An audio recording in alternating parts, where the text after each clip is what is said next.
Premwato Adishmama, Yamamina, Haimamakaba, Higher TV XYZ, 10 Cow Power 97.9, Radio XYZ 93.1, Brasso, and Small do I have no fear my gun and Tokronia Bomb. We are the Somos here, we are prem to bre. I can't Kasiebo, Boyan Cousins and Pengina, if we studio here, one number 37. Abebreze Street to Suhan and Port Temo, Volta Power 94.1, Global FM, Ho Shap FM, Watakra, the Strum FM, One Crown Quanta, Boom FM, Jessica, Utimantam, Nemujinia Me, 107.7, our Sam. Pananum 92.5 ewa hafugoso Western Radio Welembele KFM Okbazangli FM Obole Rich FM wa Simfosu High Radio 103.1 Obechem OT Radio Wadampa Dambai Wempa Sampa Windy FM ewa Pusigana Nempota Mobru FM ewa Sunyane Sunset Radio wa Yoso Nyansapo 89.9 ewa Shama Gateway Radio 98.1 ewa Nkwanta South Anapo FM wa hafu Kenya Sim Nyiwase Radio Kite Krache Kasiebo etran ho atom local FM so e wasase tere enzema elembele sanso na VC radio and TV je Kasiebo bi odunkwa ono fe ye ko bi maso apo 68 FM of Virginia Dicey Radio or Italy and for Radio or Paris G Live Radio UK OPD Radio so ewo UK Loud Silence TV adama USA ne monte so wonya na wahwe no tie bi e dia fa ho ye ko internet ne so radio smonline.com sanso and a tune in ye power 97.9 FM my xyzonline.com and sebno ewo Facebook ubenya yen na wodi achia eye power 979 FM TVXYZ Radio XYZ 93.1 and somewhere yabwa no awie yede ba so mo se area prem to broadcast bon nsem ne doso de be di wakote no ebi ne se so for no and was shaman on a senka so and what the 6 a Toyota Costa buses at the man staff said the bear when I called your bed your home seminal bibia ebet that na quimo. So for ya was shy then see the home sem so yera Kenneth Jayaba wanted ya 2 dry watch or pay a buying was over shama kaka bed ya then see and home semony bet me a triano. Sounds no my gun I'm not shabby few more budget and who debates in Gusua air cost on Namra Shabby Jenny at the mother shower more a wobble Tanga Central Wakasa Edin Sembia Tuja. Dr. Kasiela to force yes for your Shagani Sika Semin in Tutians and some Swini or their Tuja watches say MPP for the Casa Hunukeke and at Walmoke Kana, Wamo Messi no Mukreti, no. About we better so be cleaning now. Na National Election Security Task Force, Wamo NPP Amanyo Kwene dia Shiamunina, Efa Nyamia Duma General Mu a presidential prime is abatwa, Wamo Babetono Ehon. Yeka said the IGP, Sahne Magana Post. Sadom wa hwe ese de eye amokas ne eye reinforcement team no beko na lerigu ne de akwakobo basabasa na no ema na homne so Ghana Tourism Authority yanso de adesete to Ghana fo nyina anim se woma akwansra ho senkaye ehia womo ewo my Ghana mu adesema mansem weni afoforo pina ka ho na wie ya tena se de somo se wi aprem to bre Kasiebo nyumekuo ebi adama en wo bo ye chidom yemfa sedama gentle step mother ka bronye ba danim se duru bronya de a mo ekwa asori 24th 25th na yasa kwa akone kwasi ada so ne de ka ho ne na esa paahye ye pe wo sentade ne ye pe ne be miensa ne nan edigu ho ne ye man ye de siesie wo mo ho gentle step mother ka sie ne won kasa sentade wo ho kwada de fe e man me nyina bi wo ho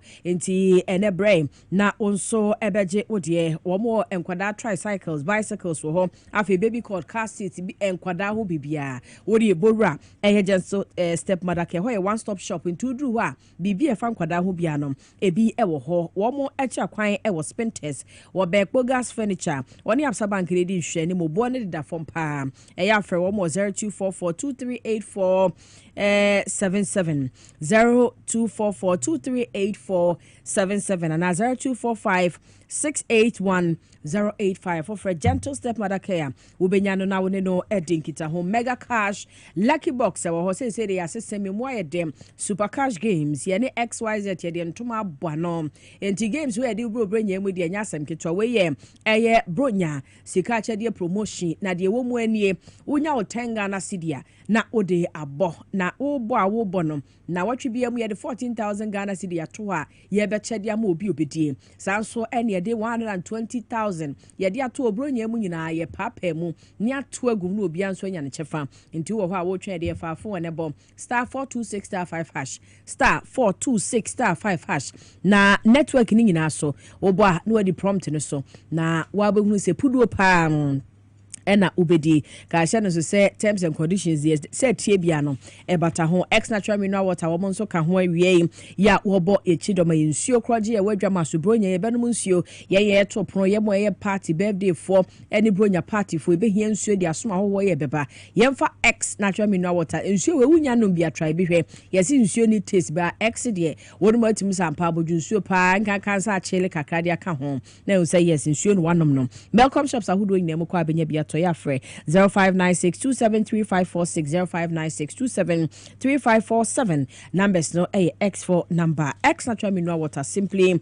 natural nyumakuo ne dɔso ebi ka ho na ye kɔ ye ne me Kasiebo mu no ye de omo ho nsɛm ye de ebema mo masomfo awie me ama poma checheku mene nana ajua kwa achua adismama yemfa ensem no enhye ase emamo na ene asue ya wo mo hwe omayi yadansie ene ehon nsensem eso pani a wona yeso afọ wo ye Kenneth J Gilbert ne oba bonte dia tudwa wo chese aban no wo pe akoma no wo pa eso obehwe na eba construction femu e wo my Ghana mu a wo mo ahye mu kena aboa ameho nso atumi akonkan o se construction sector ne de e yade aban ni ku ho pa ne se nti hye ya hodo nyina egu kwan mu a wode behwe aboa toto niema yie se de be ye ho nso no wo metumi akọ wo manim na okasa na odi atudwa wo chese se ye ka o my Ghana mpuntu nation and national development ya fapem ba ko na pillar ba ko a enu susu ejina so ma na yeyie e construction tie yi o mu free mu industry ni free mu a enya de be yeyie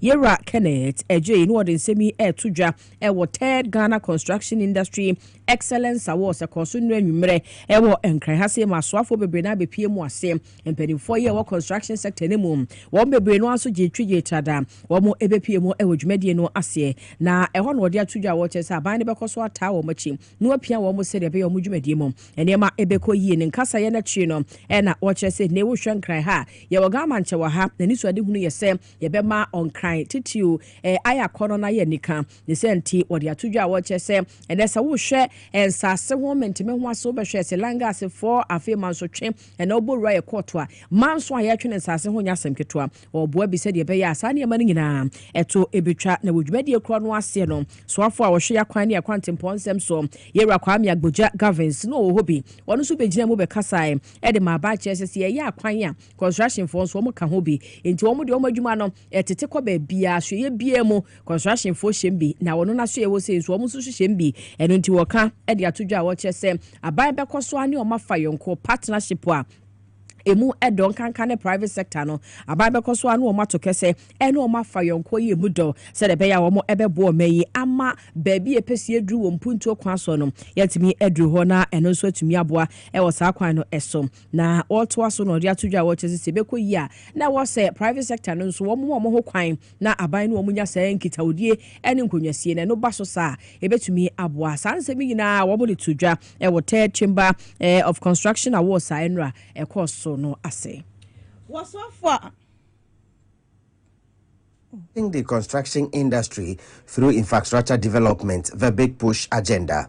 One in Kasiebo no nene tete mate ya oye immediate past chairman Emma Ghana Chamber of Construction Industry Board no echiremu say they stand ready with a big push agenda se betumi aboa na aban dwumedi a odi nyina no etumi agina brand na emumu no aban hwe se eba contractors delay payment na obehwe se etuo ebetwa. At the Ghana Chamber of Construction Industry, we have taken cognizance of the fact that the Big Push program is a carefully considered strategy aimed at modernizing Ghana's backbone and unlock new areas for growth. While we celebrate excellence, tonight we must speak candidly about the challenges confronting our industry. Delay in payments for executed works remain one of the most critical issues affecting contractors and consultants. Persistent payment delays disrupt cash flow, increase financing costs, stop projects, and ultimately undermine quality and safety. And which ena gamanche ni taki chu actually muse ade ba ko a ha eye the construction firms no ene ntawantawa ya ekoso ewo ahemfo ne ntem enu santi no ohwe se asase hu ntawantawa ekoso nyina no afia ekọ nanim no wonhwe na wonsi anokwan. Distinguished ladies and gentlemen, as Gamanche, custodian of the Ghana people, their culture. I speak with a deep sense of responsibility when I say Accra must be redeveloped. Mr. Chairman, distinguished ladies and gentlemen, Ghana is facing a housing deficit of over 1.8 million units. The lower and middle income groups, which are backbone of our economy, struggle daily to find decent accommodation.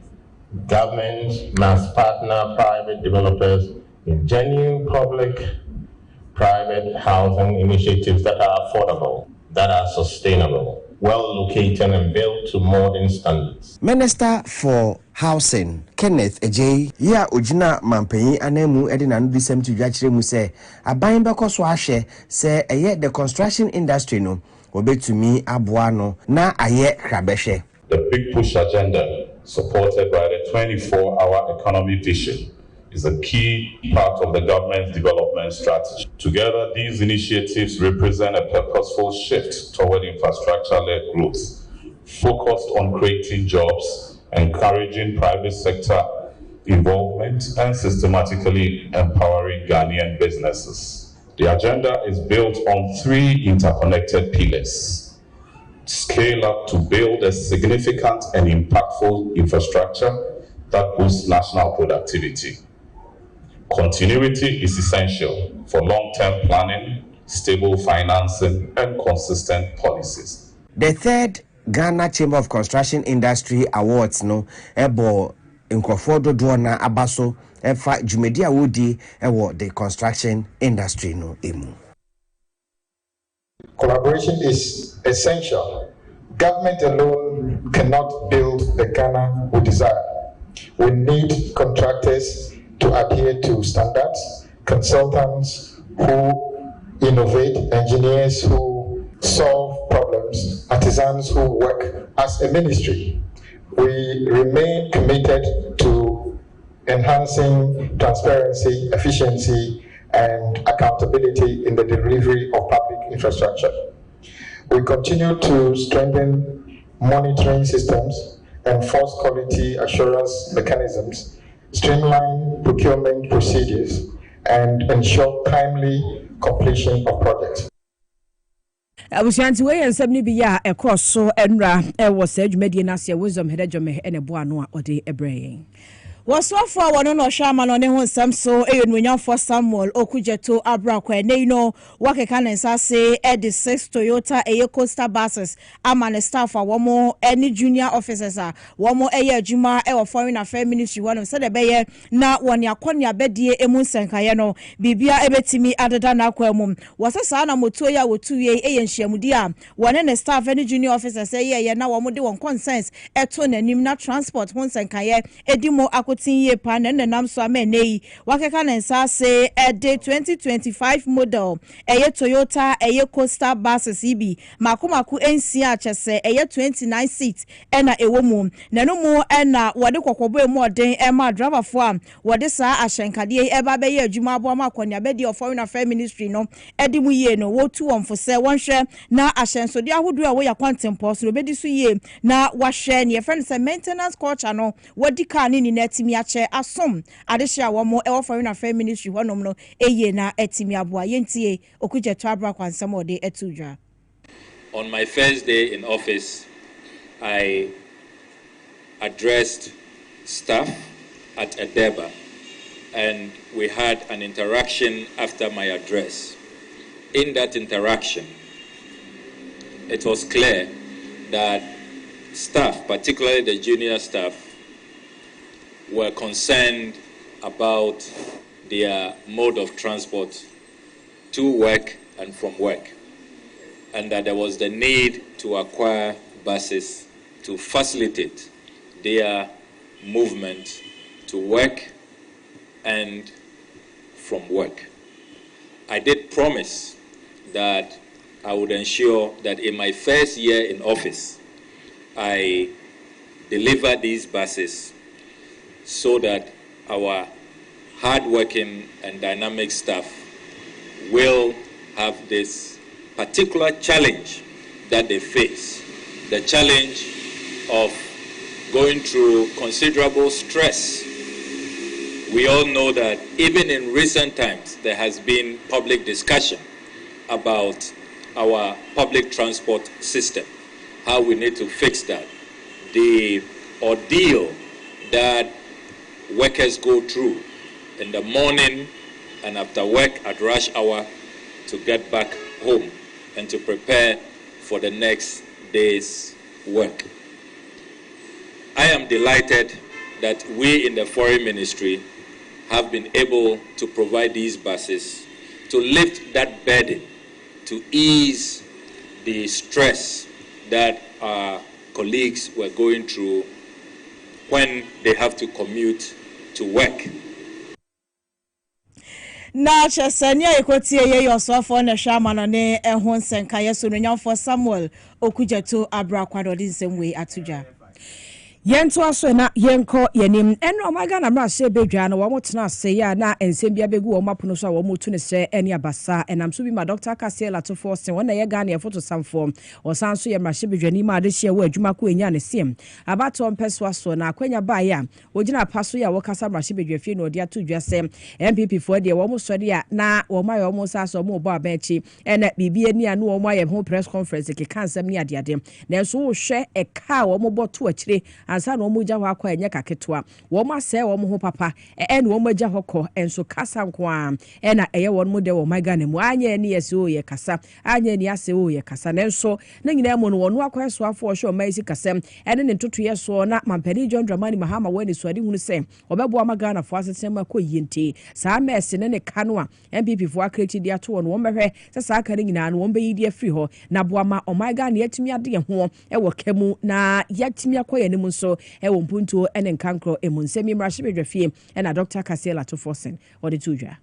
Under this budget, the appropriations before us, the fact remains that we will not borrow from the central bank. We will not ask the Bank of Ghana to print for us, just like was done some years ago. We will not. Mr. Speaker, let me now refer you to what I'm asking this House to approve for us. Mr. Speaker, goods and service budget. We are asking that this House approves a 13.1 billion Ghana cedis from the appropriations bill for goods and service. Mr. Speaker, this means the government is spending more than we spent this year to run the activities of government.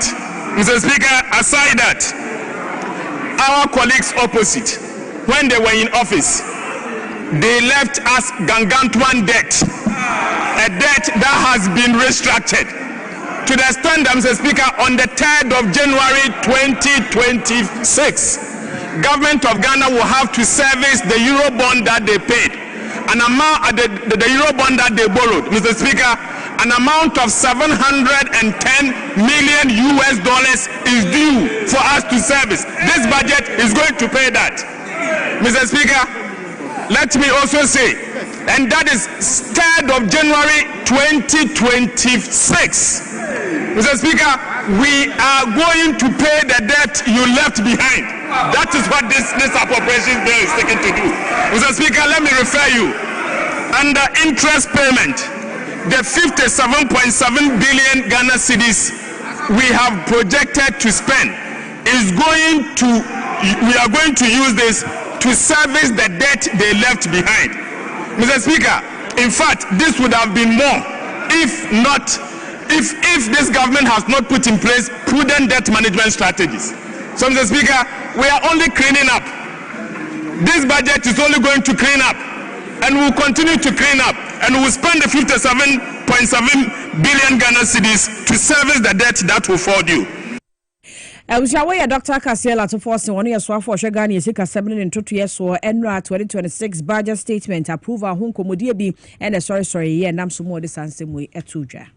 Ewo 2026 budget approval hon senkaye tojwa o my Ghana mrahye bedwafie mu nenam so ama mrahye bedwani de ma de hia wo mo ewo Boligatanga Central eyo nmonyamfo Isaac Adongo wode atodwa se wo hwe ne edom keto ewo mrahye bedwam wo mo ya ase wonte wo mase wo se wo hwe approval ya ekosu eye interest eye rate approval ya eno no ejina 50 billion eye Ghana cedi enei no edom keto ano sorry etia na wo bo eye emrashebedwani edema Upper East mantam no emo Dr. Mahamatia Abdul Kabiru se wadwene wa wantena se efise wo fiduam hanim heya ewa abandadana breso wa brana baumia opanyina wada economic team no anonom wo mo approve 150 billion cedi no na the same interest rate ye nei no wo mo sorry etia no to so odwene wo ho a wonte ase wo ginesi a wosie eba no 2026 budget debate a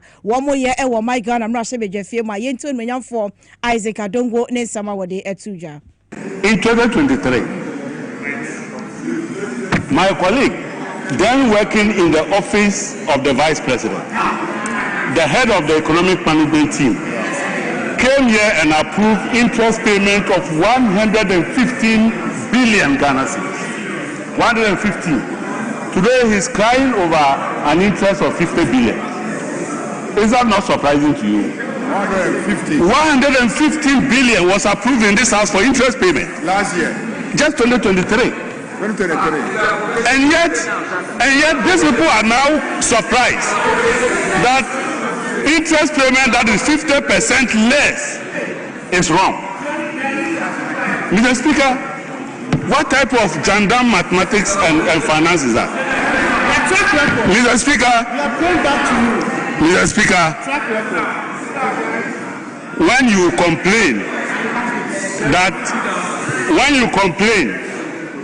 that a government is going to draw down loans that you have contracted for the government, those loans were contracted by MPP, and we are going to draw down to finance development.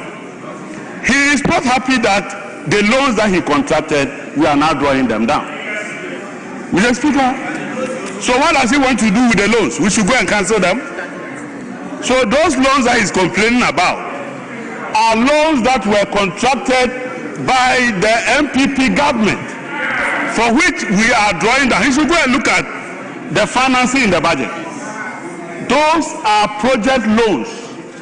They are not Eurobonds. They are project loans.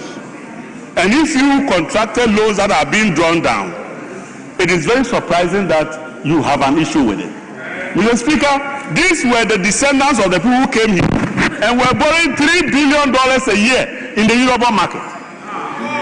When was the last time you heard Eurobond market in this office, in this parliament? And yet you are here. People who run this country are down. People who declare to the world that Ghana should be declared bankrupt, and they spent 2 years to get a certificate of bankruptcy for this country. And these are the people who are complaining over 12 billion Ghana cedis. Mr. Speaker, is that not surprising? But Mr. Speaker, again, I now understand how they never managed to run this economy. Let people learn that social spending includes education. Yes. Education is social spending. Now, Chesaway, A.M. Rashebejani, the Madeshia Womo, Ewa Boligatanga Central, Munyam for Isaac Adongo, and Odinchimuwe Atuja.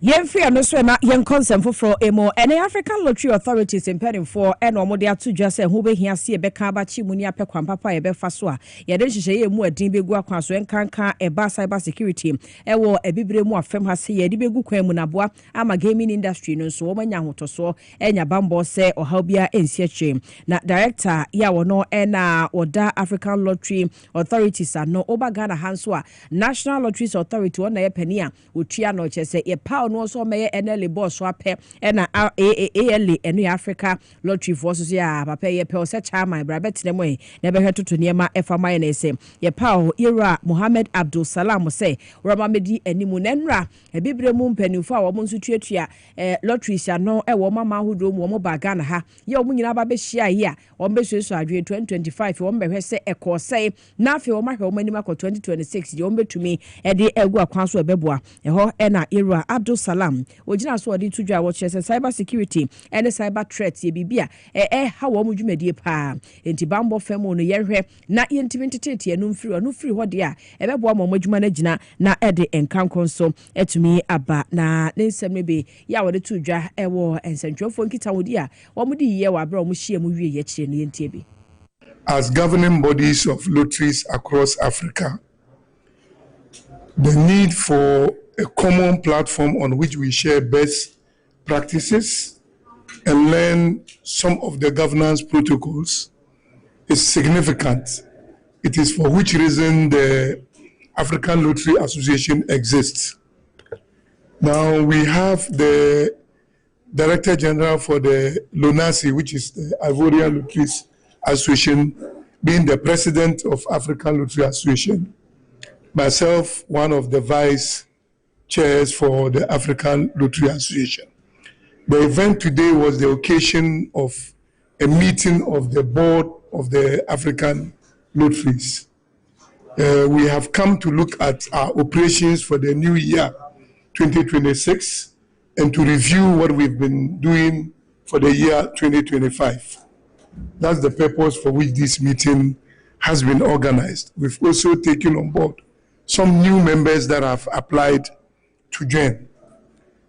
Like every other institution across Africa, we have come together, like I said, to share best practices as far as the governance of lotteries and betting across Africa is concerned.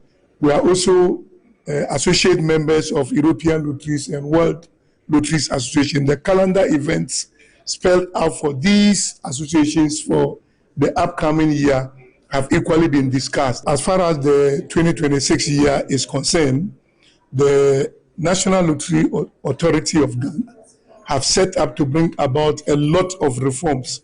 We will be seeing reforms as far as the governance of the NLA is concerned. Again, we shall be introducing a lot more new products for the gaming public. So the year promises to be exciting.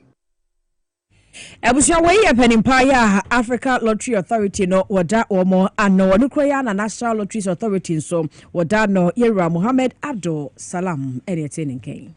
Yetwa ensam no so ana ene yenhyiamude bi akoso ani nyina ebeboa ama NPP amanyoko ne nyame eya adomo a eye January 31st wa fimpinu aduonu nsiamu presidential election awomde ba be hye so yi kandinia wo betu franka akopre mampanyina be enwa no e wa fimpinu ene aduonu wotwe eye January election beto dwa wo my Ghana mu no wo mo ene National Election Security Task Force e de ahyiamu e de won details ahodo efa won election ekwa kwaso wom se de beye na adwumakuo no nso ebetimi agina no so na ba na bambo ho nsem a process adwumakuo no etimi akọ eye wommoa na enhyiamudie no ase na chairman edema National Planning Committee NPP amanyoko ni mu eyonmanyafo Joseph Osei Owusu wo frugina piesu wo prosifo so eye ho no de tu dwase se enhyiamudie we ehu ehia pa afise eno no nene wo mba bedan won timpo no won hyehye ya hodo a wode agu akwa mu etwen 31st January 2026 eye presidential election awomo eba beto no enumu na wodere di se woniema wakeka si enyenye ni wakuchi ni nya de agu nkrata so enei wo ba bedane ediama eye process adwumakuo no se de be ye obeboa no akọ won da no duru wono ma wa ba bekọ won eba ne bambo emu nsemu anu abato oba beto no bibia timi adeda na akwa mu emhyiamudie na asia na process ahene eye IGP Christian Tata Yohonu enso kasa no de assurance Kasiebo emma committee on bepie nanim ne se wo mo ene security agencies ahodo aka ne nyina beka bomu na wo mo ne abato komisa no aye adwuma na etimi aboa ama 31st January wo mo presidential election na wo mo ba beto no bibia etimi adeda na akwa mu ne beto aba ne bewie no enkwaya amanyoko NPP na emom ebe ya asumdwe bokọ no my Ghana mom na edi nkunim na chese wei ene ne atodwa e wo process adwumakuo no wo mo asoye ene Ntobra Kasiebo na eguso ede esomo na yegina posifo asue ya Inspector General of Police IGP Yera Christian Tete Yohuno ye ka said ya mane ne so deploy reinforcement team se wo mo enko na le rigu na wobonkonko hwemu ase de be ya na no ada kitikiti kakra ye ma no hom ne so ho no mo a ewi achi efie be se mienu yetwa agya to mu hye no e ma ntene bone ade bi nso akoso mpeso ane so no ye hwe na ye enko bre no ase afeim wo de amo cars nso ka ho bi a wo mo de economy de akwa hwechire atoto eniema no nyina na ye bambon hyehyɛ ya mpanifo susu sɛ ɛbɛboa ma adwebrɛ aba na lerigo esan sɛ ya na anwene ho sɛ bibi sa betimi ahwene ti wɔ hɔ ɛne sɛ ekɔwi akyire akwabanti wɔ sɛ bambo mu aposifo wɔ mo kɔnom kɔhwɛ akyire toto niema kama na asomdwe etumi ɛba ye no ɛda nam so masa deployment mpanifo kyerɛ wɔ moto ho anamɔ na amanebɔ ya aba ebie mu kyerɛ sɛ reinforcement amprempren ya wɔ mo yɛ no ɛka hyehyɛ ne ho bi ɛbɛhwɛ a asabi sie na ban de ɔhyɛ na curfew wɔde ato ade hyɛ wɔ mo na lerigo so ama ene yera Montaka Mubarak Mohammed wɔ na agyina mu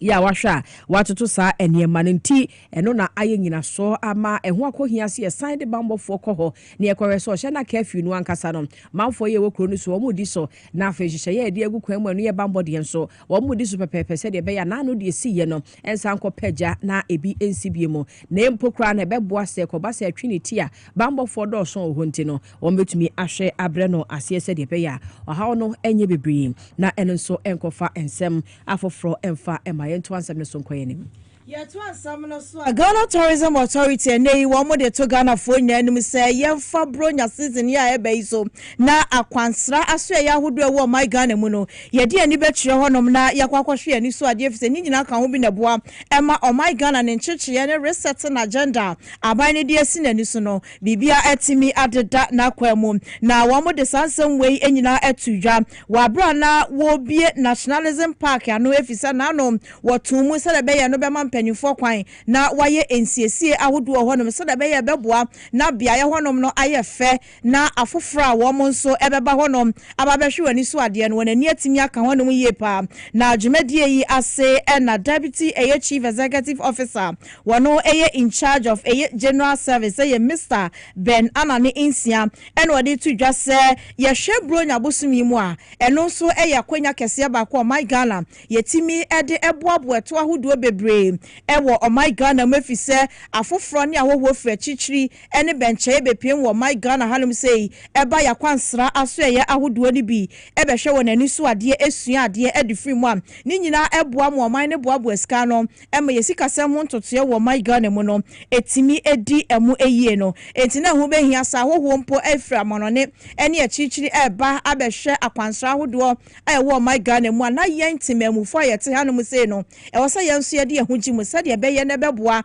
na yehu o my Ghana akwansra hodo a yewo sen na abakosem efa sanso yehu nyina no eho senkan esitie na timi aboa ama revenue generation free Ghana tourism authority aso ye eba no bibia etimi eginegina na kwan emu ewie kan ho ani afa sida ne bi ema Bex Place eho restaurant baby etina edidie enya baby na edidi baby wa bedidi bewie na ye how no akofa de ato ni padua so ne so ko Bex Place a eho betimi anya atna papa no anya aduane papa nso anuane nura hodo ahye de ma ye bebo asiesie ni padua ama na ye kama ene wo paduane de asom hoho ye ba ana efie kura na opeso mu ye bibi kakra ma wo na oni abusua na mode e check mo how far Bex Place wo ho wo be ne kama e de amount se wo paduane ye quality na ye papa de am ye nkanfo ho ma kwotena ho ne didi ananso oda aduane free wo mo nchen no mo famre na wa beba bedi adanse me ma wo ma chia kwan ye wo 79 fertilizer road omo any EV fuel station teshi ena edi hwani mum 79 fertilizer road EV fuel station opposite hwa ena abehu Beck Place emba ye adwuma fiti benada edi kosi memenda ye sha ase anopa no ndu nti sabre tuamu dendende edi kosi anwumre no ndu 10 pm ene ye bepon wo kwasi adanso ye ne motena donko ne atena se ne mutuo special pa ene de ka ho hyehyehye no oba bedi ye pon 11 pm enti uko Facebook nso a Beck Place so de ko check na check wi anu aba no aba be di kama eya afre ye 0249 8257 330249 8257 33 ofreya na baby a woni abre wadwane kama na 23rd of December year ebe benada na saada no ampeye dwa 15,000 ene eche ewo mensa ka promo ni mo we ye Power Xmas jackpot ya ebehim enti untwa ya star 274 hash star 274 hash 10 Ghana cedi jackpot ne de bon 10 Ghana cedi bogumusa na Tuesday ye roli na numbers ne eko neto number ne so a na wahunu se Power Xmas jackpot no mensa aka no and wadi wudi correct pa ya ebebo nso ama niema nyina tumi akoyi enti ene ye kan for the ma why ai but I was so edi mfie du nwotwe ansa na agoro ye obetumi adi binya agoro bia na obi atimi die nyini na wunyini na wudi bia na akoyi edi amount ye fa senade bi nso Table Tech Garages Ghana Table Tech Garages Ghana na womo de omo ye nie womo se wo car ho repairs auto repairs womo ye exceptional ye ka so bi exceptional na say oye 1 in a million so ho wodemu stronko ye a chese ne so eni ehibia ntu ka bia problem bia no fra womo no mo mra mehwema won be ye ne kama sticker no kra ye accident car ye be ya mana ye mo no kra hwa won ka se ye car no na asesi ho wo hunu se ye car diagnosis da woni mu a ene Table Tech fo womo do car ne beto ni afefe ne ehunu problem no ni ahwe no ama ne ho ato no enti ka bia ye ka se bobo cars ne dia ye nko ka bia de hia ne saudi o hawo no afre yen se emra mehwe me ba ne aba be ye ne kama e de ama ne yen kasa 0542 27 5252 0542 27 5252 and 0542 961111 and www.tabletechghana.com ko ha be hu ehun sem nyina e wo ho ye nyina we so ntwe hu tel emra ye ba Kasiebo ne ye beto aso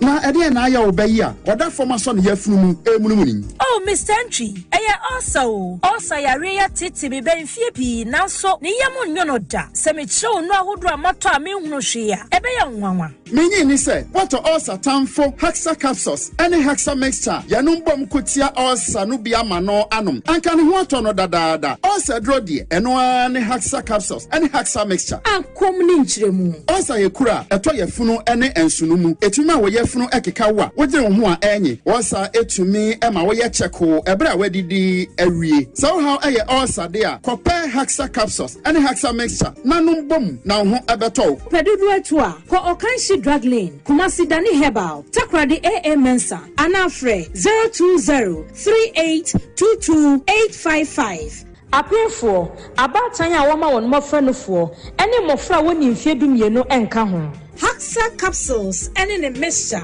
ulcer tamfo edie age adwadie nkrato yi atom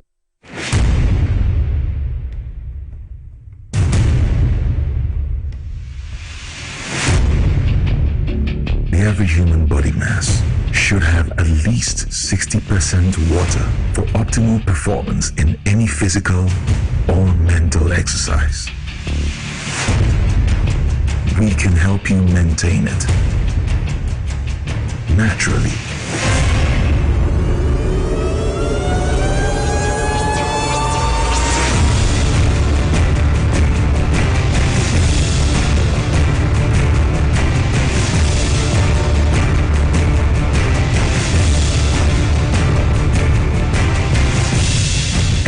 Natural mineral water.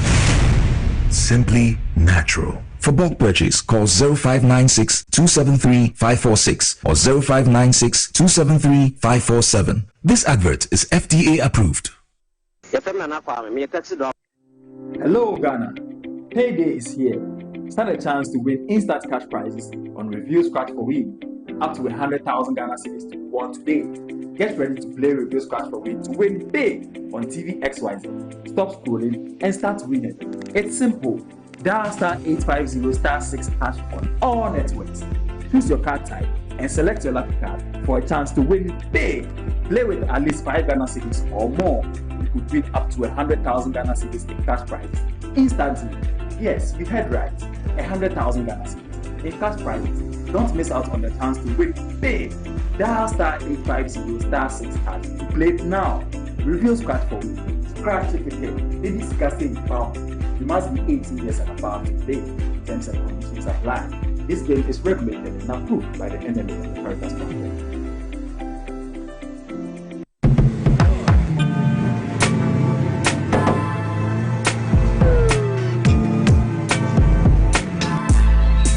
Welcome to Auto Check Vehicle Diagnostic and Licensing Center.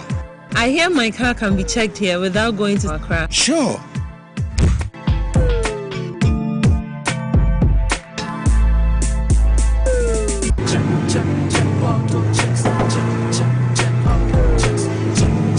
Dimension, check. Alignment, check. Brakes, check. Visit Auto Checks at Koforidua Aquadum Road for the roadworthiness of your vehicle, from saloon cars to heavy-duty industrial vehicles. Madam, your car is now ready for the road. Thank you so much. Auto checks. Check. Auto Checks. Your safety, our priority. Check. Auto Checks. If I cry na menyisika, edia ye mefui. Ehinfa pa na menya bosia edia tre medwuma yimu. Kai kra mabre me busia ato taxi fufu. Suhum Rural Bank. Suhum Rural Bank.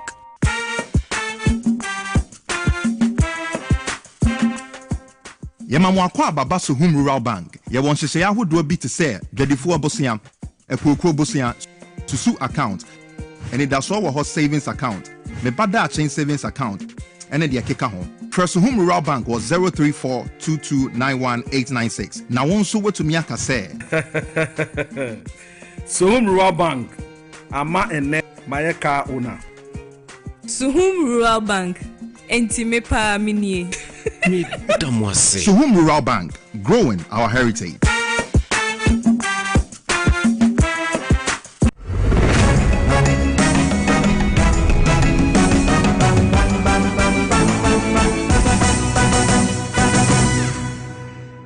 Yento ansem ne so na yenko ye nim konsem foforo emoni abehwa enche ye bia ne nkra efri aboso Prisia Huni Valley Portam ho ye ba ya echese ene eba fama gudie to ya yetu ne ho ayenim se adwumakuo bi ena na ewo ho a wo mu kurekure mu nkakra no achi no ye de ma yese nki yenhwe na yentoto akire se de be ya cooperative mining no a ekoso no ye betumi ahwe na wo mu ewo ho no so atimi akure mu na kroma no so enya biaye enti wo hwe akira na esempanifo gusu a wo mu toto niema kama said ye beye na ebeboa amasa nhye no yetumi age atumo prekope na fempanifo abehwe kire na wo mo age atumo na cooperative no ayadwuma nenu na adehye wo Prisia Huni Valley kire se na no bi wo mo bo amane bi se adwumakuo bi e from global wo mo se China adwumakuo bi se wo mo niama wo mo sa concession no ye de se adwuma na ma wo mo so wo mo nye ne ho enti ade enim se rock mine na nka wo mo agya mena no wo mo komako di mu kakra no ya je afiri wo mo nsem wo mo kan ho sen kaban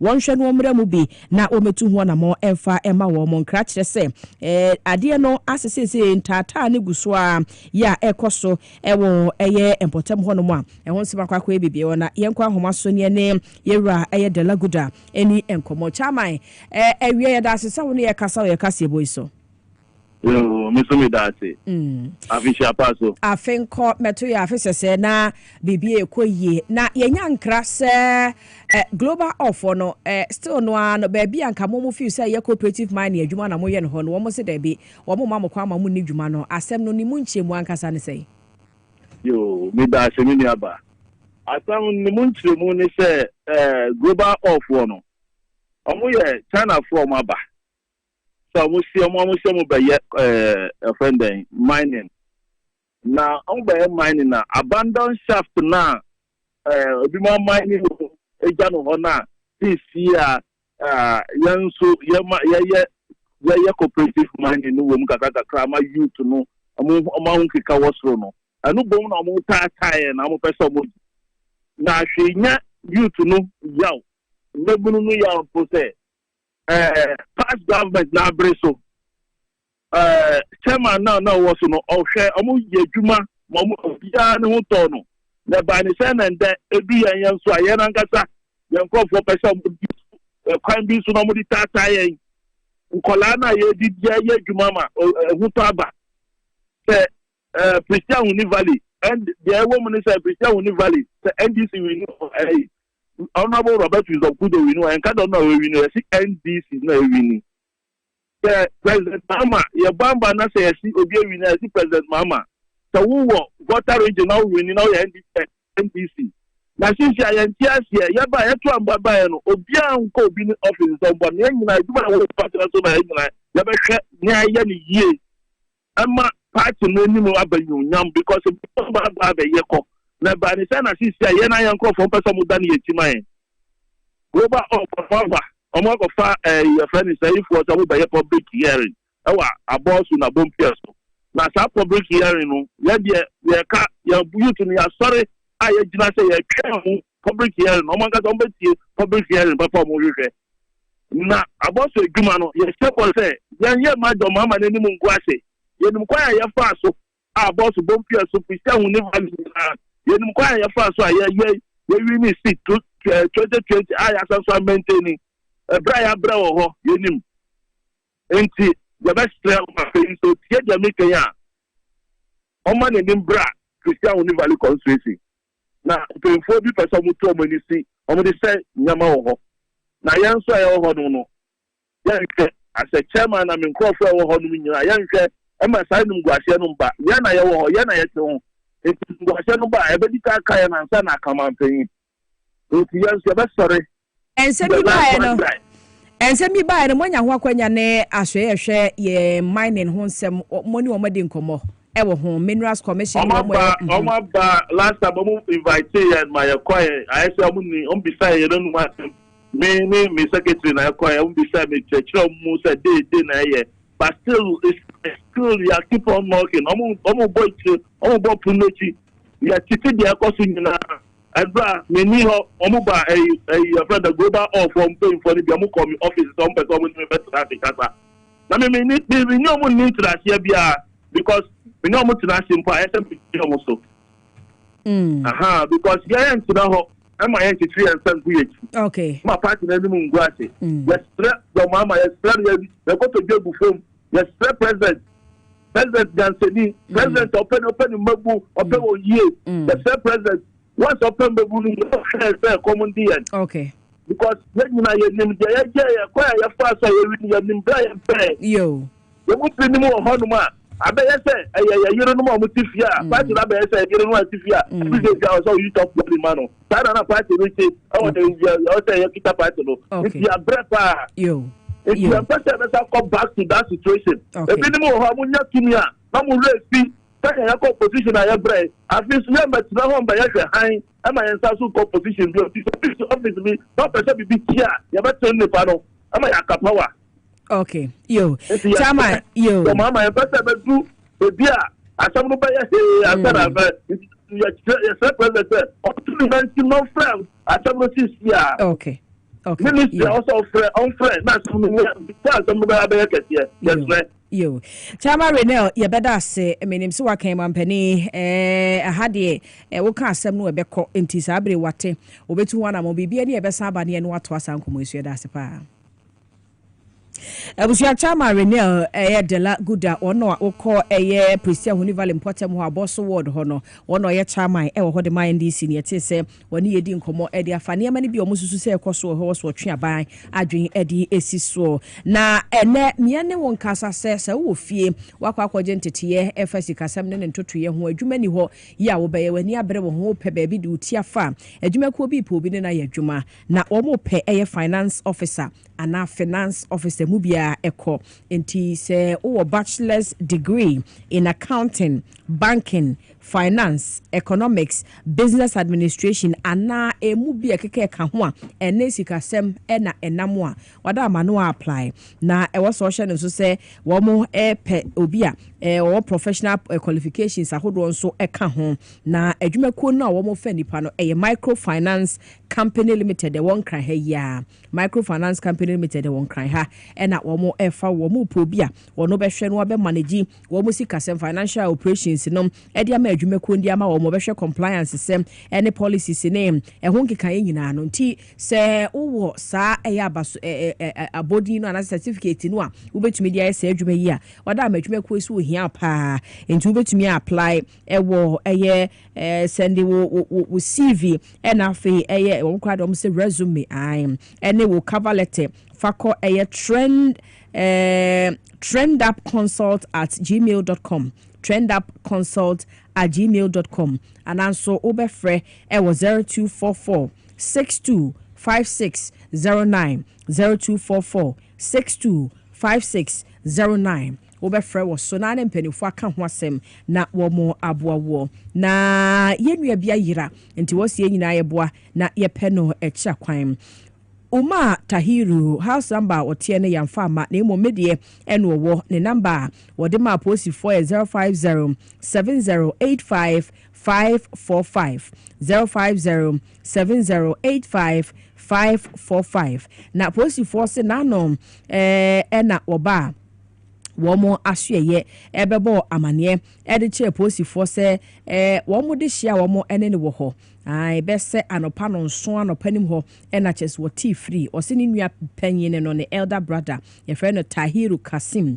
wadi mfie aduanan na owo epilepsy enti ofrifie so ho ofrifie ya ofrifie no wantonkra ese wokọ omohwe ya ne se oni ho afi wo ma penechi akwan fitina no no a opie ye no a de babesi enne ye hu ba bia na chi akwan ewo wo mo nim se bia ne yare na koba wo ba bi ene bia enani so te no no wa hunu ba bia no wo ana so kra bia aboafo bi fa no ene ye de na ko hospital ena ama enu nti na chi kwan wo mo hu ba bia wo a wo besere pa se ni nua no wo ma penache nti ye moa na ontumi enhu ne bi na entimi moa ma bibia nkonka nti obo posi for man and posi for so dia dan ase nyina ye moa bi na yehu no ene din de Tahiru eye Kasim Tahiru Kasim enti se wo hu obi esa ne mfie ye mfie aduanan oye pele ne phone na da TV ne so no wo hu ne baabi na obisebisa na ye medie no ote na emom wayira kwan a madam na na ben post station bi e ben wo ananso afre Uma Tahiru ani nua pani na wayire e wo 0507 085 545 0507 085 545 for friend obeje oso adwa yemfancy abusia ha ene yade kase no emu nsem ni nyina ebeba na wie ye na yemfa asedama aboafa wo mo ewo newsroom elaopoku perpetua Kofi Abrantie fensi ya edubia ene akra Kofi wo madaroma no mo boa ya kase bibia akokọ na kwa MC ahonom so Abbas ewo honom afenso Peter Cranton Imakisi Raf ena wo ma eka ho nyina wo boa ye ne bibia akoso kama camera no so edi Willy ena afenso Sofo Prince wo mo ena wo mo ejina chire ede emaye yenso ye je peni awie beken kai kase yi edema mo medin ene nana adwa kwachwa mene ama poma cheche kulizitego ene ye makeup kama ye de ma mo ye sorry say XYZ hade ye efia cook efia wusu wana ne do mo de X zone ebre mo yakramo